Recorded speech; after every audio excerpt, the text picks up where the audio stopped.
I stand to second the motion that has been moved by the leader, Majority Leader, Honorable Kimani Ichung'wah.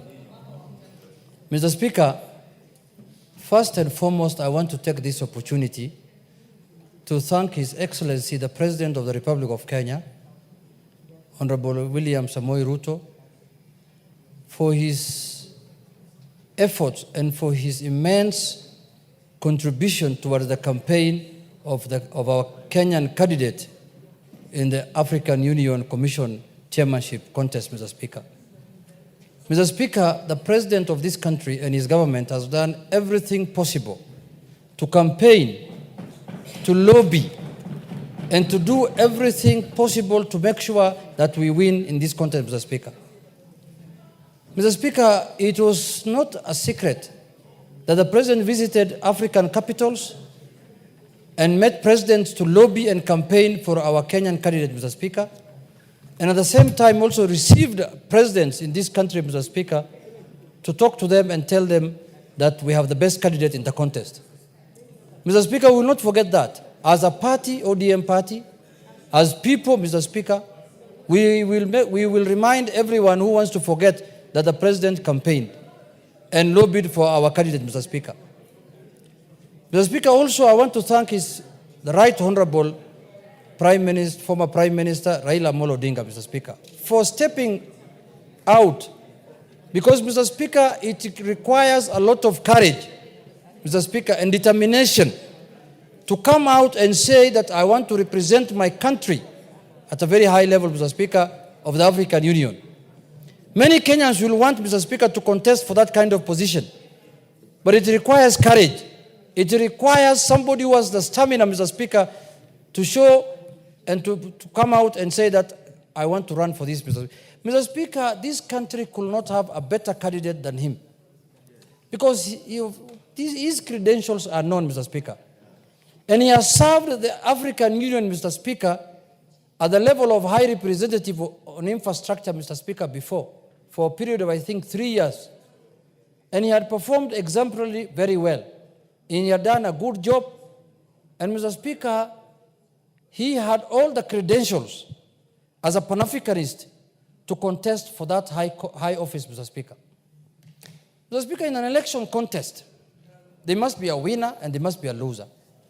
And you can also go on a draw. Mr. Speaker, it is not easy to raise the confidence of over 20 presidents of a country, Mr. Speaker.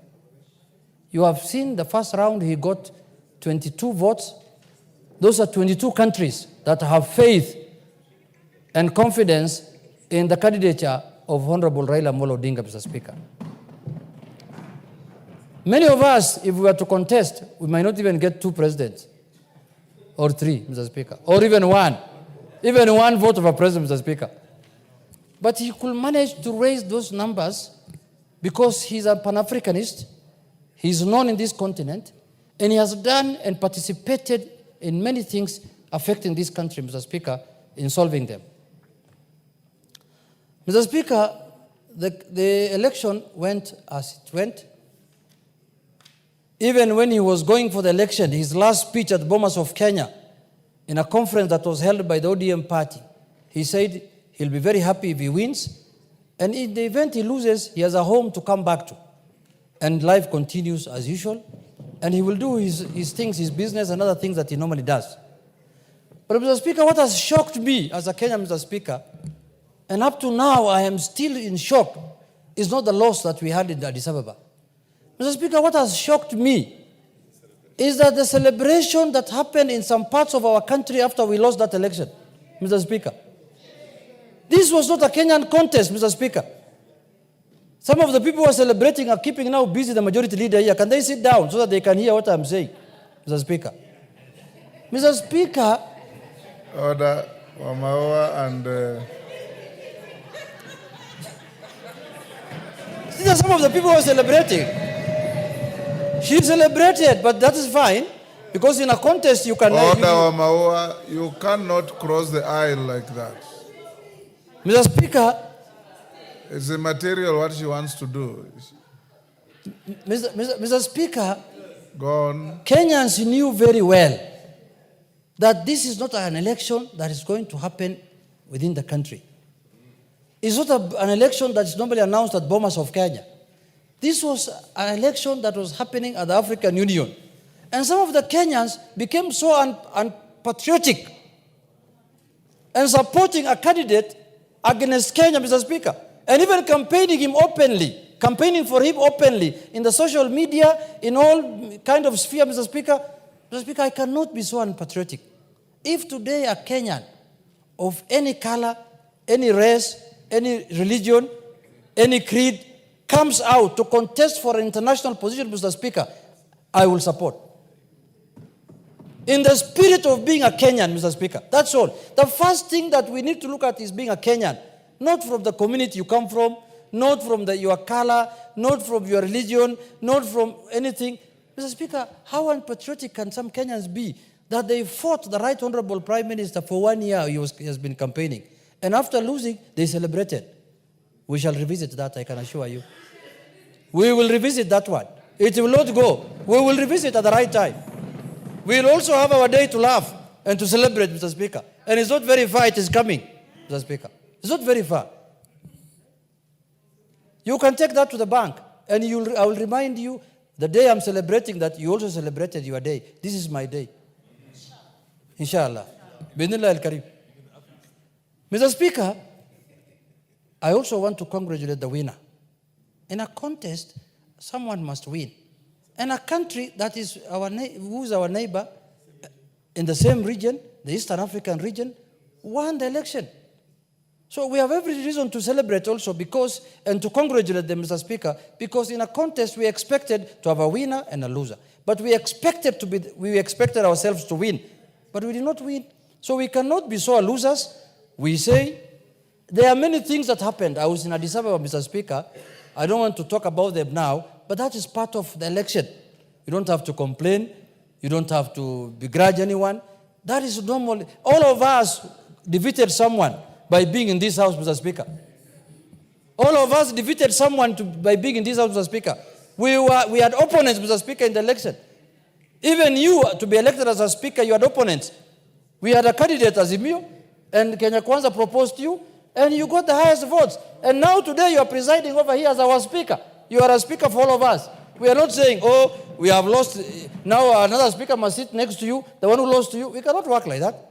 So, Mr. Speaker, in a contest, it goes that way. But I want Kenyans to get experience out of this contest, because this is not going to be the last time a Kenyan is going to contest for an international job. And I want to encourage the government of the Republic of Kenya to propose and support Kenyans who are qualified to go for international positions, Mr. Speaker. The UN Secretary General job is coming up in the next year, Mr. Speaker.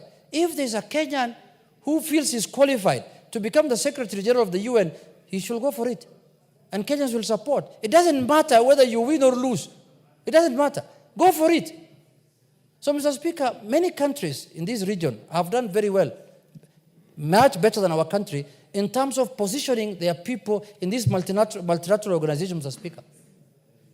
We have not done very well as a country in that sphere, Mr. Speaker. We have to improve our socks and make sure that a lot of Kenyans, even the ones who are celebrating, instead of holding people in villages, in somewhere there in Nyeri, release them, let them go for these international positions if they are qualified. Don't hold people there buying them uji every day, and they are qualified, they have papers, they have masters, they have degrees, everything. Take them out, Mr. Speaker. Wamunyoro is not a church. Unless it's another Shakahola place, where people now go there and they want to die there inside there. So, Mr. Speaker, in conclusion, I want to say that I have thanked the President on behalf of my party, on behalf of my constituency, and on behalf of myself, for showing leadership as our President and supporting the candidature of our party leader. I want to also congratulate my party leader. He's a strong man. Very strong man, Mr. Speaker. And he always has a second chance. If there is any other position to serve in the continent, he will be available. In the world, everywhere, Mr. Speaker, he has been available, Mr. Speaker. He has served the African Union before. and we will continue supporting him, and he's my leader, and we will make sure that we provide our services to the people of this country and to the people of this country, Mr. Speaker, in whichever level we can, in whichever capacity that we can. There are people who thought that this contest was political. They thought that, oh, this is a contest now, or if we lose, ODM will get annoyed. I don't know, annoyed of what? If there are people we should be annoyed with, it should be Djibouti, the people who talk our cap. Yeah, why should we be annoyed with somebody who was not contesting against us? We should be annoyed with the people who defeated us. And we are not annoyed with them also. We are congratulating them for doing a good job. Because African Union belongs to all of us. As a nation, we are part of the African Union. So, Mr. Speaker, with those few remarks, I wish to second and warn the naysayers that you should avoid that kind of thing going forward in future. Mr. Speaker, because if you are going to oppose a Kenyan because of his political affiliation, because of domestic issues, it's a very primitive way of looking at things. And I know some of the people, why we impeach them also, it was not in the impeachment paper, but it's primitivity. Some of them are very primitive people. Village mentality. You know, people want to go to international organizations. Instead of supporting them, you are judging them on the basis of what happens in a village, Mr. Speaker. I'm very sad about that. I do not expect people to celebrate the loss of a Kenyan in an international contest. It's a shame. Whichever you are, you cannot celebrate the loss of a Kenyan in an international contest. I repeat again. You cannot do that. You cannot do that. Now, if our athlete loses in a contest now, in the New York Marathon or in the London Marathon, you expect me to celebrate? No. Because it's not from my community? It's not from my region? It's not from my religion? It's not from my village? It's not from my what? Shame on you. Shame. And those people who did that must desist and never to repeat that. I must say that on the floor of this House, Mr. Speaker, because this is where we address issues of concern to the people. And that is an issue of high concern to the people, Mr. Speaker. When we are telling Kenyans that you cannot run in any contest outside Kenya.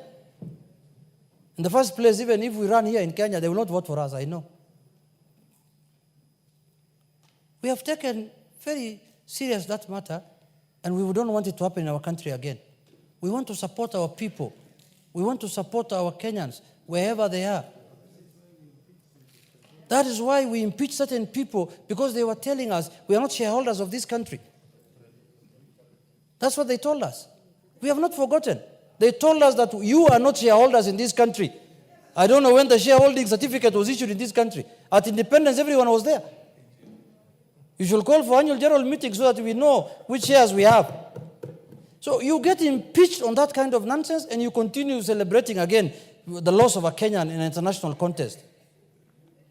We will stand firm. We will hold our head high. We have not lost anything. We have, in the contrary, we have gained because we have registered the name of Kenya in the international arena, Mr. Speaker. With those few remarks, Mr. Speaker, I thank you, and I urge all members to support and to register their thanks, especially to the President and to the former Prime Minister who put his line or his head on the line, Mr. Speaker, for Kenyans. Thank you very much.